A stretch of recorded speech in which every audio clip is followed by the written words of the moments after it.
એક વિડિયો જોતો હતો, નાનો જ વિડિયો હતો, 2 મિનિટનો. એ વિડિયો પેરુ દેશનો હતો, એક દેશનો. એક મોટું કબ્રસ્તાન, ત્યાં કબ્રસ્તાનમાં સીસીટીવી કેમેરા. એ કબ્રસ્તાનમાં એક છોકરો સ્કૂલેથી દફતર લટકાવીને જતો હતો. એક સીસીટીવી કેમેરામાં એક વિડિયો કેદ થઈ ગયો. એ છોકરો નાનો હતો, લગભગ 10 વર્ષની આસપાસનો બાળક, દફતર યુનિફોર્મ છે અને કબ્રસ્તાનમાં જાય છે. ચાલીને એક કબર પાસે ઊભો રહે છે અને જોવે છે કે આ મારી મમ્મીની કબર.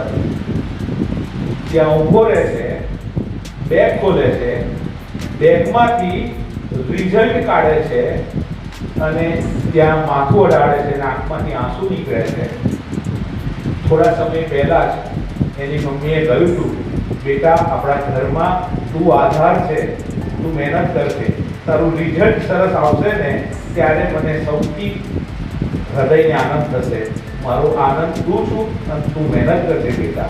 એ શબ્દો 1 વર્ષ પહેલા કહ્યા હતા, પણ કમનસીબે 2005માં એની મમ્મીનું મૃત્યુ થયું હતું. પણ એ છોકરાના હૃદયમાં એ વસી ગયેલી વાત કે મારી મમ્મી આવું ઈચ્છે છે.